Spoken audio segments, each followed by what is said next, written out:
Hello dear friends, welcome to VPS motivation and insurance. Friends, इस video में आप जानेंगे एलआईसी ने एक नया प्लान लॉन्च किया 19 जनवरी 2023 को, जिसका नाम है जीवन आज़ाद प्लान नंबर 868। फ्रेंड्स, ये policy non linked non participating individual saving life insurance plan है। फ्रेंड्स, नॉन लिंक्ड मतलब होता है कि इस पॉलिसी का मार्केट के उतार चढ़ाव से कोई लेना देना नहीं है। नॉन पार्टिसिपेटिंग मतलब कि इस पॉलिसी में कोई भी बोनस सिस्टम नहीं है। जो भी आपको बेनिफिट मिलने वाला है यानी मेच्योरिटी जो भी मिलने वाला है आपको पहले से ही फिक्स रहेगा। अब फ्रेंड्स, यहाँ बात करेंगे एलिजिबिलिटी की। यहाँ पे एज एट एंट्री की बात करेंगे तो यहाँ पे minimum age eight entry 90 days है, यानी 90 दिन का बच्चा भी इस पॉलिसी को ले सकता है। प्रपोजर अपने बच्चे के लिए पॉलिसी ले सकते हैं। मैक्सिमम एज एट एंट्री की बात करेंगे तो यहाँ पे 50 ईयर्स नियर बर्थडे है। अब फ्रेंड्स, यहाँ देखेंगे मेच्योरिटी एज की, तो यहाँ पे मेच्योरिटी एज मिनिमम 18 साल कंप्लीट होना चाहिए और मैक्सिमम मेच्योरिटी एज यहाँ पे 70 साल लास्ट बर्थडे है। अब फ्रेंड्स, आगे बात करते हैं बेसिक सम एश्योर्ड की।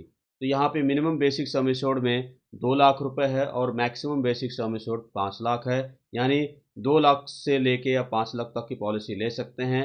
यहाँ पे आपको बेसिक सम एश्योर्ड 25,000 के मल्टीपल पे मिलेगा, जैसे 2,25,000, 2,50,000, 2,75,000, 3 लाख, 3,25,000। इस तरह से आपको 5 लाख तक की पॉलिसी आप ले सकते हैं।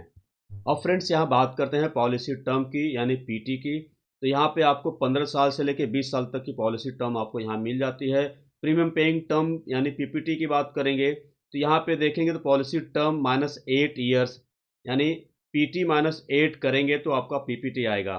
For example, policy term 20 years है तो आपका पीटी आएगा 20 ईयर्स -8 करेंगे तो 12 ईयर्स आपका पीपीटी आता है, यानी आपको 12 साल तक का 12 साल तक प्रीमियम भरना रहेगा 20 साल की पॉलिसी के टर्म में। अब फ्रेंड्स, यहाँ बात करेंगे मोड ऑफ प्रीमियम पेमेंट की और मोड रिबेट की। फ्रेंड्स, अगर आप मोड ईयरली लेते हैं तो आपको यहाँ पे प्रीमियम में टेबुलर प्रीमियम में कुछ रिबेट मिलता है। जैसे अगर आप ईयरली लेते हैं तो 2% ऑफ टेबुलर प्रीमियम का जो है वो 2% उसमें आपको रिबेट मिलता है। हाफ ईयरली अगर मोड लेते हैं तो आपको यहाँ पे 1% ऑफ टेबुलर प्रीमियम रिबेट मिलता है। क्वार्टरली और मंथली के लिए कोई रिबेट यहाँ पे नहीं मिलती है।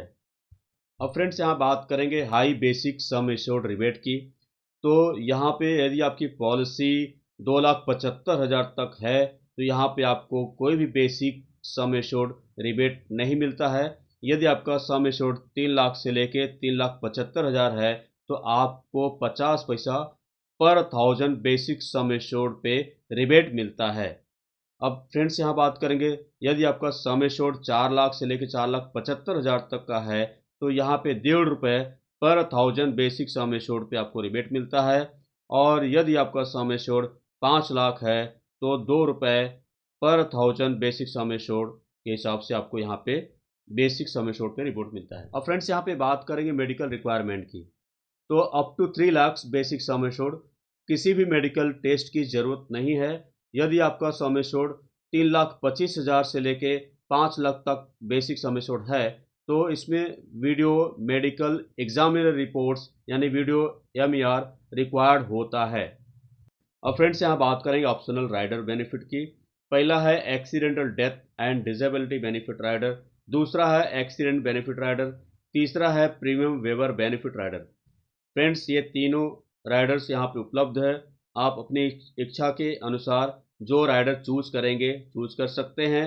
इसका कुछ एक्स्ट्रा प्रीमियम देना पड़ता है। फ्रेंड्स, यहाँ पे प्रीमियम वेवर बेनिफिट राइडर दिया गया है क्योंकि ये पॉलिसी 90 दिन के बच्चे को भी दी जाती है।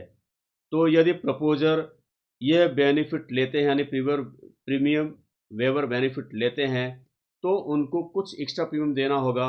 लेकिन अगर प्रपोजर को कुछ हो जाता है यानी डेथ हो जाता है तो ये पॉलिसी जो है चलती रहेगी। LIC सारा प्रीमियम भुगतान करेगी और जो भी बेनिफिट मिलने वाला होगा बच्चे को वो टाइम पे मिलेगा। अब फ्रेंड्स, यहाँ बात करेंगे लोन फैसिलिटी की। तो लोन यहाँ पे उपलब्ध है, लेकिन उसके लिए 2 साल आपकी पॉलिसी पूरी होनी चाहिए और दोनों साल का प्रीमियम भरा होना चाहिए तो आप लोन के लिए एलिजिबल रहेंगे। सरेंडर की बात करेंगे तो सरेंडर करना पॉलिसी के लिए, पॉलिसी धारक के लिए ठीक नहीं है, क्योंकि उनका रिस्क कवर चले जाता है यदि आप पॉलिसी सरेंडर करते हैं तो। लेकिन अगर सरेंडर का भी यहाँ पे सुविधा दी जाती है, 2 साल के बाद आपका पॉलिसी पूरा भरा रहेगा 2 साल तक और प्रीमियम भरा रहेगा, तो आप 2 साल के बाद सरेंडर कर सकते हैं। मैच्योरिटी बेनिफिट की बात करेंगे तो यहाँ पे आपको बेसिक सम एश्योर्ड मैच्योरिटी पे मिलने वाली है, यानी आपका जो पॉलिसी लेते वक्त जो आपने सम एश्योर्ड चूज किया है वही आपको मैच्योरिटी बेनिफिट में मिलेगा।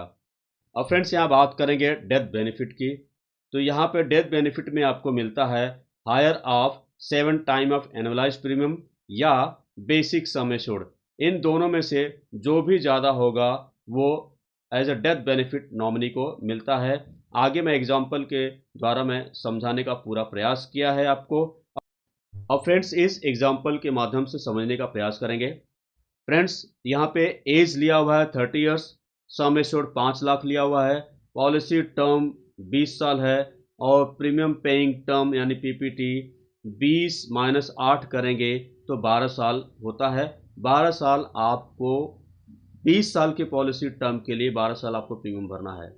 अब फ्रेंड्स यहाँ पे देखेंगे प्रीमियम विद जीएसटी है, फर्स्ट ईयर 25,715 है, क्योंकि फर्स्ट ईयर जीएसटी 4.5 होता है और सेकेंड ईयर ऑनवर्ड 2.25 होता है, तो इसलिए प्रीमियम सेकेंड ईयर ऑनवर्ड कम हो जाता है। यहाँ पे देखेंगे सेकेंड ईयर ऑनवर्ड प्रीमियम 25,162 रुपये होता है। टोटल आपका प्रीमियम 20 साल में भरा जाता है 3,02,497 रुपये। फ्रेंड्स जिसमें मिलता है आपको 5 लाख रुपए एज ए मैच्योरिटी। फ्रेंड्स इस पॉलिसी की यही खासियत है कि आपको मिलने वाला मैच्योरिटी वो पहले से ही पता रहता है। अब फ्रेंड्स यहाँ पे इस एग्जांपल में आप समझेंगे कि डेथ बेनिफिट में क्या मिलता है। फ्रेंड्स यदि पॉलिसी होल्डर यानी लाइफ इंश्योर्ड का ड्यूरिंग द पॉलिसी टर्म अगर डेथ हो जाता है तो एज अ डेथ बेनिफिट उनको higher of 7 time of annualised premium या फिर बेसिक सम एश्योर्ड, इन दोनों में से जो ज़्यादा होगा वो नॉमिनी को मिलता है। अब फॉर एग्जांपल यहाँ पे देखेंगे जैसे कि एवरेज प्रीमियम था यहाँ पे 25,208 रुपये, इंटू 7 करेंगे तो 1,76,456 रुपये ये होता है, या फिर बेसिक सम एश्योर्ड कितना है 5 लाख। तो इन दोनों में से जो ज़्यादा होगा वो नॉमिनी को मिलेगा। तो यहाँ पे देखेंगे बेसिक सम एश्योर्ड 5 लाख है, तो ये 5 लाख रुपए नॉमिनी को मिलता है। फ्रेंड्स यहाँ पे बात करेंगे इनकम टैक्स बेनिफिट की, तो यहाँ पे देखेंगे तो जो भी आप प्रीमियम भरते हैं अंडर सेक्शन 80C के हिसाब से आपको टैक्स बेनिफिट मिलता है, और मेच्योरिटी अमाउंट जो भी आप मेच्योरिटी में जो मिलने वाला रकम है अंडर सेक्शन 10(10)D के हिसाब से आपको टैक्स बेनिफिट मिलता है। अब फ्रेंड्स यहाँ बात करेंगे सेटलमेंट ऑप्शन की, तो यहाँ पे आपको जो मेच्योरिटी बेनिफिट मिलती है आप 5 साल के पीरियड में उसे इंस्टॉलमेंट में आप ले सकते हैं, इसकी भी सुविधा यहाँ पे दी जाती है। फ्रेंड्स यहाँ पे डेथ बेनिफिट भी 5 साल के पीरियड में इंस्टॉलमेंट के रूप में लिया जा सकता है। फ्रेंड्स यदि आपको ये सारी जानकारी थी LIC की न्यू पॉलिसी जीवन आज़ाद को लेकर के। फ्रेंड्स यदि आपको ये वीडियो अच्छा लगा हो तो प्लीज़ इसे लाइक शेयर ज़रूर कीजिएगा। यदि आप मेरे चैनल पे पहली बार आए हैं तो प्लीज़ इसे सब्सक्राइब कर लीजिएगा। So friends thank you very much.